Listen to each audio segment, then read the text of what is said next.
बृहस्पतिवार की व्रत कथा। प्राचीन काल में भारतवर्ष में एक बड़ा प्रतापी और दानी राजा राज्य करता था। वह ब्राह्मण और गुरु की सेवा करता था। वह गरीबों की सहायता करता था और उसके द्वार से कोई भी याचक कभी भी निराश होकर नहीं लौटता था। परंतु यह सब उसकी रानी को अच्छा नहीं लगता था। वह न तो व्रत करती, न भगवान की पूजा करती और न ही किसी को एक भी पैसा दान में देती थी। वह राजा को भी ऐसा करने से मना करती थी। लेकिन राजा नियम से व्रत, पूजा, दान आदि कार्य करता था। एक दिन राजा शिकार खेलने के लिए वन को चला गया। महल में रानी और दासी थीं। उस समय बृहस्पति देव साधु के रूप में महल के दरवाजे पर भिक्षा मांगने आए।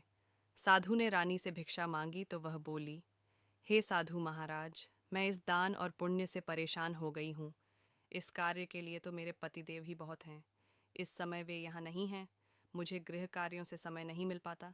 मैं सोचती हूँ कि इस धन के रहने से तो निर्धन रहना ही अच्छा है। फिर यह सारा काम धाम तो नहीं करना पड़ेगा। इसलिए अब आप कोई ऐसा उपाय बताएं कि सारा धन नष्ट हो जाए और मैं आराम से रह सकूं। साधु वेशधारी बृहस्पति देव ने कहा, हे देवी, तुम यह क्या कह रही हो? भला संतान और धन से कोई दुखी होता है? हे देवी, इन दोनों को तो रस सभी चाहते हैं। पापी व्यक्ति भी धन और पुत्र की इच्छा करते हैं। यदि तुम्हारे पास धन अधिक है तो उसका सदुपयोग करो। भूखे मनुष्यों को भोजन कराओ, वस्त्रहीनों को वस्त्र दो, प्याऊ लगवाओ, कुआं, तालाब, बावड़ी, बाग, बगीचे आदि बनवाओ तथा निर्धनों की कुंवारी कन्याओं का विवाह कराओ। इस प्रकार के कर्मों से तुम्हारा और तुम्हारे कुल का यश लोक परलोक में फैलेगा और तुम्हें स्वर्ग की प्राप्ति होगी। परंतु रानी पर साधु की बातों का कोई प्रभाव नहीं पड़ा। उसने कहा, हे साधु महाराज, मुझे ऐसा धन नहीं चाहिए जिसे मैं अन्य लागों को दान देती रहूं तथा जिसे रखने और संभालने में ही मेरा सारा समय नष्ट हो जाए। साधु ने कहा, हे देवी, यदि तुम्हारी ऐसी ही इच्छा है तो जैसा मैं बताता हूं तुम वैसा ही करना। इससे तुम्हारी यह इच्छा पूरी हो जाएगी। तुम बृहस्पतिवार के दिन घर को गोबर से लीपना, अपने केशों को पीली मिट्टी से अच्छी तरह धोकर स्नान करना, कपड़े धोबी के यहाँ धुलने डालना, राजा से कहना कि वह हजामत करवाए। इस प्रकार 7 बृहस्पतिवार तक करने से तुम्हारा सारा धन नष्ट हो जाएगा। यह कहकर साधु महाराज रूपी बृहस्पति देव वहां से चले गए। साधु ने जैसा कहा था, रानी ने 7 बृहस्पतिवार तक वैसा ही करने का निश्चय किया।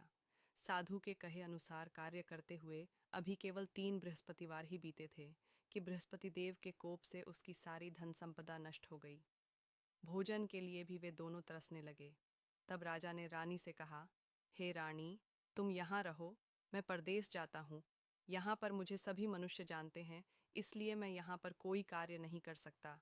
देश चोरी, परदेश भीख बराबर हैं। यह कहकर राजा परदेश चला गया। वहां उसे और कोई काम न मिला तो वह जंगल से लकड़ी काट कर लाने और शहर में ले जाकर बेचने लगा।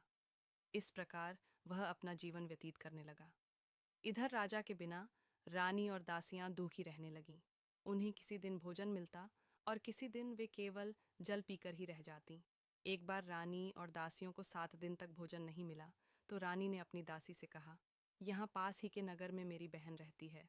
वह बहुत धनवान है। तू उसके पास जा और उससे 5 सेर बेजर मांग ला, जिससे कुछ दिन के लिए गुजर हो जाएगी। दासी रानी की बहन के यहाँ गई। उस दिन बृहस्पतिवार था। रानी की बहन उस समय बृहस्पति देव की पूजा कर रही थी। दासी ने रानी की बहन से कहा, हे रानी, मुझे आपकी बहन ने भेजा है। मुझे 5 सेर बेजर दे दो। दासी ने कई बार कहा, परंतु रानी की बहन ने कोई उत्तर नहीं दिया, क्योंकि वह उस समय बृहस्पतिवार की व्रत कथा सुन रही थी। जब रानी की बहन ने दासी को कोई उत्तर नहीं दिया तो वह बहुत दुखी होकर लौट गई। लौटकर उसने रानी से कहा, हे रानी, आपकी बहन बहुत ही घमंडी स्त्री है। वह छोटे लोगों से बात भी नहीं करती। मैंने उससे कहा तो उसने कोई उत्तर नहीं दिया। मैं वापस चली आई। रानी बोली, इसमें उसका कोई दोष नहीं है। बुरे दिनों में कोई सहारा नहीं देता। अच्छे बुरे का पता विपत्ति के समय ही चलता है। यह सब हमारे भाग्य का दोष है। इधर जब रानी की बहन कथा सुनकर उठी तो उसने सोचा कि मेरी बहन की दासी आई थी, परंतु व्रत की कथा सुनने के कारण मैं उससे नहीं बोली। इससे वह बहुत दुखी हुई होगी। वह अपनी बहन के घर गई और बोली, हे बहन, जब तुम्हारी दासी गई थी तब मैं बृहस्पतिवार के व्रत की कथा सुन रही थी। जब तक कथा होती है तब तक न तो वहां से उठते हैं और न ही बोलते हैं, इसीलिए मैं नहीं बोली। अब तुम बताओ कि तुमने दासी क्यों भेजी थी? रानी बोली, बहन, मेरे घर अनाज नहीं था, इसीलिए मैंने दासी को तुम्हारे पास 5 सेर बेजर लेने के लिए भेजा था। रानी की बहन ने कहा, बहन, बृहस्पति देव सबकी मनोकामना पूर्ण करते हैं। फिर जाकर देखो, शायद तुम्हारे घर में अनाज रखा हो। ये सुनकर दासी ने घर के अंदर जाकर देखा तो वहां उसे एक घड़ा बेजर से भरा हुआ मिल गया।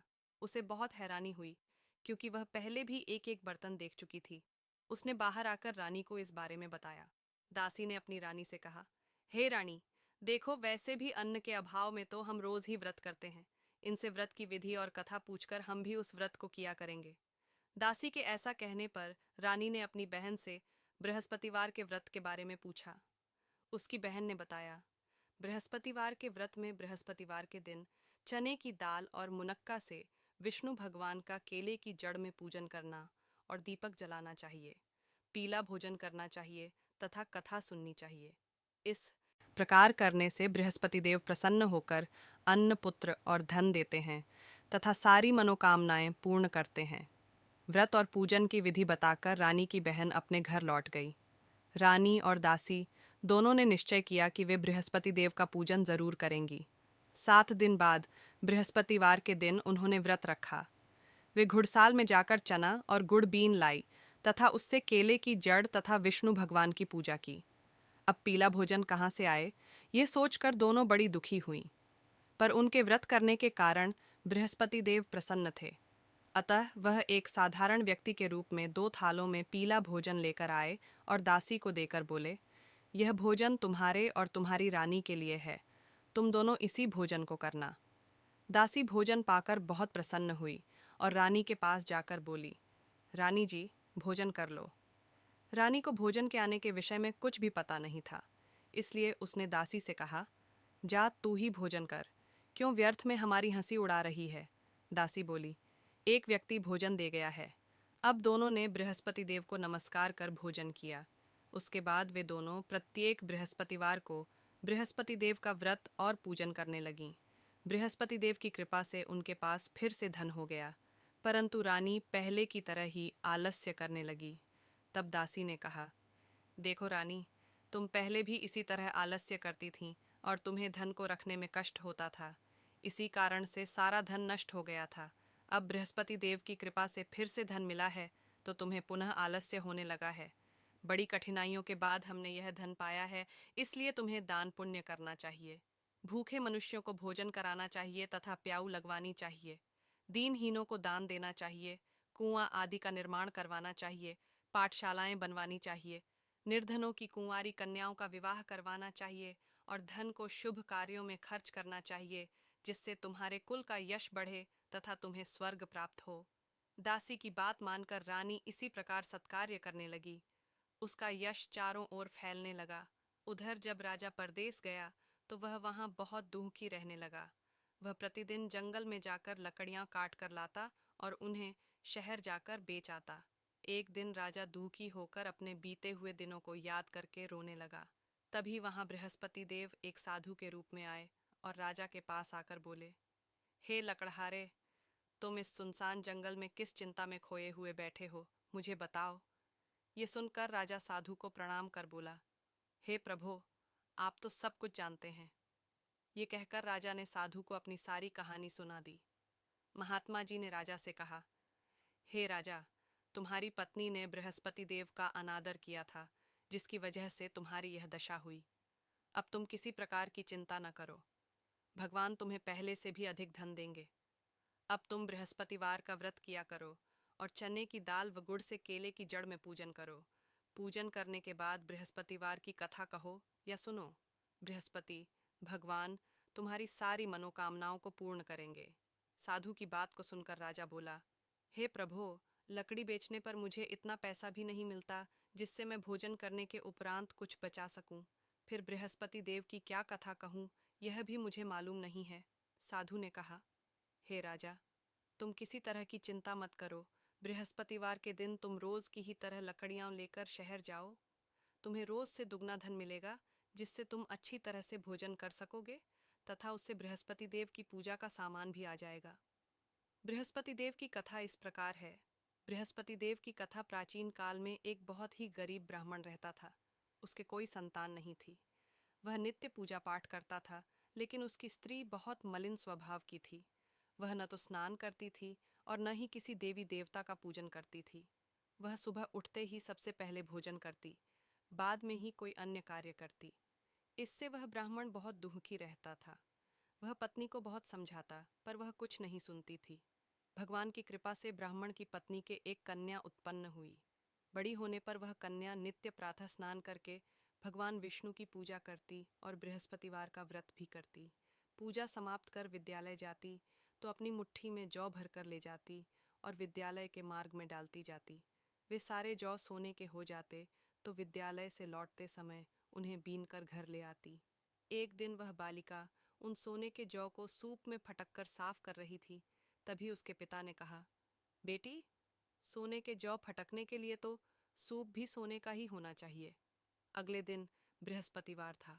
उस बालिका ने व्रत रखा और बृहस्पति देव से प्रार्थना की, हे प्रभु, यदि मैंने सच्चे मन से आपकी पूजा की है तो मुझे सोने का सूप दे दो। बृहस्पति देव ने उसकी प्रार्थना को स्वीकार कर लिया। प्रतिदिन की तरह वह बालिका अर्जा फैलाती हुई विद्यालय चली गई। विद्यालय से लौटकर जौ बीनते समय उसे बृहस्पति देव की कृपा से सोने का सूप मिल गया। उसे घर लाकर वह उससे जौ साफ करने लगी। एक दिन वह कन्या सोने के सूप में उन सोने के जौ को साफ कर रही थी। उसी समय उस नगर का राजकुमार वहां से गुजरा। इस कन्या के रूप, शील और गुणों को देखकर वह उस पर मोहित हो गया। राजमहल लौटकर उसने भोजन और जल त्याग दिया और वह उदास होकर लेट गया। राजा को जब राजकुमार के अन्न जल त्यागने के बारे में पता लगा तो वह अपने प्रधानमंत्री के साथ राजकुमार के पास गया और बोला, हे पुत्र, तुम्हें क्या कष्ट है? किसी ने तुम्हारा अपमान किया है या और कोई कारण है तो मुझे बताओ। मैं वही करूंगा जिससे तुम प्रसन्न हो। अपने पिता की बातें सुनकर राजकुमार ने कहा, आपकी कृपा से मुझे किसी प्रकार का दुख नहीं है और न ही किसी ने मुझे अपमान किया है। लेकिन मैं उस लड़की के साथ विवाह करना चाहता हूँ जो सोने के सूप में सोने के जौ साफ कर रही थी। यह सुनकर राजा को आश्चर्य हुआ और वह बोला, हे पुत्र, तुम ही इस तरह की कन्या का पता बताओ। मैं तुम्हारा विवाह उसी के साथ अवश्य ही कर दूंगा। राजकुमार ने राजा को उस कन्या के घर का पता बता दिया। प्रधानमंत्री उस लड़की के घर गया और राजकुमार की इच्छा के बारे में ब्राह्मण को बताया। कुछ ही दिन बाद ब्राह्मण ने अपनी कन्या का विवाह राजकुमार के साथ कर दिया। कन्या के घर से जाते ही वह ब्राह्मण पहले की ही तरह गरीब हो गया। अब भोजन के लिए अन्न भी बड़ी कठिनाई से मिल पाता था। एक दिन दुखी होकर ब्राह्मण अपनी पुत्री से मिलने गया और उसे सारा हाल बताया। कन्या ने अपने पिता को बहुत सा धन देकर विदा कर दिया। इस प्रकार ब्राह्मण का कुछ समय सुखपूर्वक बीता, लेकिन कुछ दिनों बाद फिर वही हाल हो गया। ब्राह्मण फिर अपनी कन्या के यहाँ गया और सारा हाल बताया तो उसने कहा, हे पिताजी, आप माताजी को यहाँ लिवा लाइए। मैं उन्हें वह विधि बता दूंगी जिससे हमेशा के लिए आपकी गरीबी दूर हो जाएगी। ब्राह्मण घर गया और अपनी पत्नी को साथ लेकर अपनी पुत्री के पास पहुंचा तो पुत्री ने अपनी माँ को समझाते हुए कहा, हे माँ, तुम प्रातःकाल उठकर सबसे पहले स्नानादि करके विष्णु भगवान का पूजन किया करो तो तुम्हारे घर की सारी दरिद्रता दूर हो जाएगी। लेकिन उसकी माँ ने उसकी बात नहीं मानी। एक दिन उसकी पुत्री को बड़ा गुस्सा आया और उसने रात में एक खाली कोठरी में अपनी माँ को बंद कर दिया। प्रातःकाल उसे निकालकर और स्नान आदि करा के पूजा पाठ करवाया तो उस ब्राह्मणी की बुद्धि ठीक हो गई। अब वह नियम से पूजा पाठ करती और प्रत्येक बृहस्पतिवार को व्रत रखती। इस व्रत के प्रभाव से ब्राह्मण और ब्राह्मणी भी बहुत धनवान और सुखी हो गए तथा बृहस्पति देवता के प्रभाव से इस लोक का सुख भोग कर वे दोनों स्वर्ग को गए। इस तरह कथा कहकर साधु देवता वहां से अंतर्ध्यान हो गए। बृहस्पतिवार के दिन राजा जंगल से लकड़ी काटकर उन्हें शहर में बेचने गया। उस दिन उसे बाकी दिनों से अधिक धन मिला। राजा ने चना, गुड़ आदि लाकर बृहस्पतिवार का व्रत किया। उस दिन से उसके सारे क्लेश दूर हो गए। पर अगले बृहस्पतिवार को वह व्रत करना भूल गया। इस वजह से बृहस्पति देव उससे नाराज हो गए। उस दिन उस नगर के राजा ने एक विशाल यज्ञ का आयोजन किया और उसने अपने पूरे राज्य में घोषणा करवा दी कि कोई भी व्यक्ति अपने घर में भोजन न बनाए और न ही आग जलाए। सभी लोग मेरे यहाँ आकर भोजन करें। जो इस आज्ञा का पालन नहीं करेगा उसे फांसी की सजा दी जाएगी। राजा के आदेश के अनुसार राज्य के सभी निवासी राजा के भोज में सम्मिलित हुए, पर लकड़हारा थोड़ी देर से पहुंचा, इसलिए राजा उसे अपने साथ महल में ले गया। जब राजा लकड़हारे को भोजन करा रहा था, दृष्टि उस खूंटी पर तो रानी की गई जिस पर उसका हार लटका हुआ था। वहां उसे हार दिखाई नहीं दिया। रानी ने सोचा कि अवश्य ही मेरा हार इस लकड़हारे ने चुरा लिया है। उसने समय सैनिक बुलवाकर उस लकड़हारे को बंदी गृह में डलवा दिया। जब लकड़हारा बंदी गृह में उसी गया तो दुखी होकर सोचने लगा कि न जाने किस जन्म में मैंने पाप किया था जो मुझे यह दुख मिला है। उसी समय बृहस्पति देव साधु के रूप में प्रकट हुए और उसकी दशा को देखकर बोले, हे राजा, तूने बृहस्पति देव का व्रत नहीं किया, इसीलिए तुझे दुख मिला है। अब तू चिंता मत कर। अगले बृहस्पतिवार के दिन तुझे इस बंदी गृह के दरवाजे पर 4 पैसे पड़े मिलेंगे। उनसे तू बृहस्पति देव का व्रत और पूजन करना तो तेरे सारे कष्ट दूर हो जाएंगे। अगले बृहस्पतिवार के दिन उसे बंदी गृह के द्वार पर 4 पैसे पड़े मिले। राजा ने पूजा का सामान मंगवाया और कथा कहकर प्रसाद बांटा। उसी रात बृहस्पति देव ने उस नगर के राजा को स्वप्न में कहा, हे राजा, तूने जिस व्यक्ति को बंदी गृह में बंद कर रखा है वह निर्दोष है। वह एक अन्य नगर का राजा है, उसे छोड़ दे। रानी का हार उसी खूंटी पर लटका हुआ है। अगर तू उसे नहीं छोड़ेगा तो मैं तेरे राज्य को नष्ट कर दूंगा। प्रातःकाल उठकर राजा ने खूंटी पर हार को टंगा हुआ देखा तो उसने लकड़हारे को बुलाकर क्षमा मांगी और राजा के योग्य सुंदर वस्त्र आभूषण देकर उसे विदा किया। इधर एक दिन रानी और दासी सोचने लगीं कि न जाने राजा किस हाल में होंगे, उनका कुछ पता नहीं है। उन्होंने बृहस्पति देव से प्रार्थना की। तब बृहस्पति देव ने रात में राजा को स्वप्न में दर्शन देकर कहा, हे राजा, उठ, तेरी रानी तुझे याद कर रही है। अब तू अपने देश को लौट जा। राजा प्रातःकाल उठकर बृहस्पति देव की आज्ञा को मानकर अपने नगर को चलने लगा। राजा जब नगर के पास पहुंचा तो उसे बहुत आश्चर्य हुआ। नगर में पहले से भी अधिक बाग, तालाब, कुएं और धर्मशालाएं आदि बने हुए थे। राजा ने पूछा कि बाग और धर्मशालाएं किसके हैं। तब नगर के सभी लोग कहने लगे कि यह सब रानी और दासी ने बनवाए हैं। यह सुनकर राजा को आश्चर्य हुआ। जब रानी ने यह सुना कि राजा आ रहे हैं तो वह अपनी दासी से बोली, देख, राजा हमें बहुत बुरी दशा में छोड़ गए थे। वह हमारी ऐसी दशा देखकर लौटन जाए, इसलिए तू दरवाजे पर जाकर खड़ी हो जा। रानी के आदेश पर दासी दरवाजे पर खड़ी हो गई। जब राजा आए तो उन्हें अपने साथ महल में लिवा लाई। तब राजा ने रानी से पूछा, बताओ, यह धन तुम्हें कैसे मिला है? तब रानी ने उसे बताया कि हमें यह सारा धन बृहस्पति देव का व्रत करने के कारण प्राप्त हुआ है। अब राजा ने निश्चय किया कि 7 दिन बाद तो सभी बृहस्पति देव की पूजा करते हैं, पर मैं रोज दिन में 3 बार कथा कहा करूंगा तथा रोज व्रत करूंगा। अब हर समय राजा के दुपट्टे में चने की दाल बंधी रहती और वह दिन में 3 बार कथा कहता। एक दिन राजा ने सोचा कि अपनी बहन के यहाँ हो आऊं। यह सोचकर राजा घोड़े पर सवार होकर अपनी बहन के यहाँ चल दिया। मार्ग में उसे कुछ आदमी एक मुर्दे को लेकर जाते हुए दिखाई दिए। राजा ने उन्हें रोककर कहा, अरे भाइयों, मुझसे बृहस्पति भगवान की कथा सुन लो। वे बोले, लो, हमारा तो आदमी मर गया है, इसे अपनी कथा की पड़ी है। लेकिन कुछ व्यक्तियों ने कहा, अच्छा, कहो, हम तुम्हारी कथा को सुनेंगे। राजा ने चने की दाल निकाली और कथा कहनी शुरू कर दी। कथा के आधी होते ही मुर्दा हिलने लगा और जैसे ही कथा समाप्त हुई वैसे ही राम राम कहते हुए वह मुर्दा उठकर खड़ा हो गया। राजा वहां से आगे बढ़ा। चलते चलते शाम हो गई। आगे मार्ग में उसे एक किसान खेत में हल चलाता हुआ दिखा। राजा ने उससे कहा, अरे भैया, तुम मुझसे बृहस्पति भगवान की कथा सुन लो। किसान बोला, जितनी देर में मैं तेरी कथा सुनूंगा उतनी देर में 4 हरैया खेत जोत लूंगा। जा, अपनी कथा किसी और को सुनाना।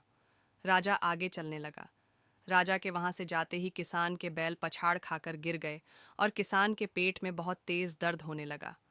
उसी समय किसान की माँ रोटी लेकर खेत पर आई। जब उसने अपने पुत्र की यह दशा देखी तो उससे सारा हाल पूछा। किसान ने सारी बात बता दी। किसान की माँ दौड़ी दौड़ी राजा के पास गई और उसे कहने लगी, मैं तुझसे कथा सुनूंगी, तू अपनी कथा मेरे खेत पर चलकर ही कहना। राजा ने लौटकर खेत पर जाकर कथा कही, जिससे बैल उठकर खड़े हो गए और किसान के पेट में दर्द होना भी बंद हो गया। राजा अपनी बहन के घर पहुंचा। बहन ने भाई का बड़ा स्वागत किया। दूसरे दिन प्रातःकाल राजा जागा तो उसने देखा कि सभी व्यक्ति भोजन कर रहे हैं। राजा ने अपनी बहन से पूछा, क्या कोई ऐसा व्यक्ति है जिसने भोजन न किया हो और जो मेरी बृहस्पतिवार की कथा सुन ले? बहन ने कहा, हे भैया, यहाँ के लोग पहले भोजन करते हैं, बाद में अन्य काम करते हैं। फिर भी यदि पड़ोस में कोई ऐसा हो तो मैं देख आती हूँ। यह कहकर बहन देखने गई, लेकिन उसे कोई भी ऐसा व्यक्ति नहीं मिला जिसने भोजन न किया हो। फिर वह पड़ोस के एक कुम्हार के घर गई जिसका लड़का बहुत बीमार था। इस कारण उसके यहाँ 3 दिन से किसी ने भोजन नहीं किया था। रानी ने उस कुम्हार से अपने भाई की कथा सुनने के लिए कहा तो वह तैयार हो गया। राजा ने उसके घर जाकर बृहस्पतिवार की कथा कही, जिसे सुनकर उसका लड़का ठीक हो गया। अब तो सभी लोग राजा की प्रशंसा करने लगे। एक दिन राजा अपनी बहन से बोला, हे बहन, अब मैं अपने घर चलूंगा, तुम भी तैयार होकर चलो। राजा की बहन ने अपनी सास से अपने भाई के साथ जाने की अनुमति मांगी तो सास ने कहा, चली जा, पर अपने लड़कों को साथ में न ले जाना, क्योंकि तेरे भाई के कोई संतान नहीं है। बहन ने अपने भाई से कहा, हे भैया, मैं तो चलूंगी, लेकिन कोई बच्चा नहीं जाएगा। तो राजा बोला, जब कोई बच्चा ही नहीं चलेगा तो तुम ही चलकर क्या करोगी? दुखी मन से राजा अपने घर लौट आया। घर आकर राजा ने अपनी रानी से कहा, हम निसंतान हैं, इसलिए लोग हमसे परहेज करते हैं। रानी ने कहा, हे प्रभु, बृहस्पति देव ने हमें सब कुछ दिया है, अतः वे हमें संतान भी अवश्य देंगे। उसी रात बृहस्पति देव ने राजा को स्वप्न में संतान प्राप्त होने का आशीर्वाद दिया। रानी गर्भवती हुई और 9वें महीने उसने एक सुंदर पुत्र को जन्म दिया। तब राजा ने अपनी रानी से कहा, हे रानी, स्त्री बिना भोजन के रह सकती है पर बिना कहे नहीं रह सकती। मेरी बहन के आने पर तुम उससे कुछ मत कहना। रानी ने हाँ कर दी। राजा की बहन यह शुभ समाचार सुनकर बधाई लेकर अपने भाई के घर में आई। तब रानी ने कहा, घोड़ा चढ़कर नहीं आई, गधा चढ़ी आई। राजा की बहन बोली, भाभी, मैं इस प्रकार न कहती तो तुम्हें संतान कैसे मिलती? इस प्रकार जिसके मन में जो कामनाएं हैं, सभी को बृहस्पति देव पूर्ण करते हैं। जो व्यक्ति नियम से सद्भावना पूर्वक बृहस्पतिवार का व्रत करता है और कथा पढ़ता है या सुनता है, बृहस्पति देव उसकी सारी मनोकामनाएं पूरी करते हैं और सदा उसकी रक्षा करते हैं। बृहस्पति भगवान की जय।